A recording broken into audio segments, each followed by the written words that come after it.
Are you performing tomorrow? Oh, no. No! Alright! He's the one who's not performing tomorrow night. Jubal! Jeez, thank you. I don't know how to follow all these dog fucking jokes.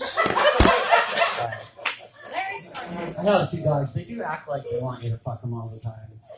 But I found out one night when I came home drunk, my dog was always acting like he wanted to sniff and lick my nuts.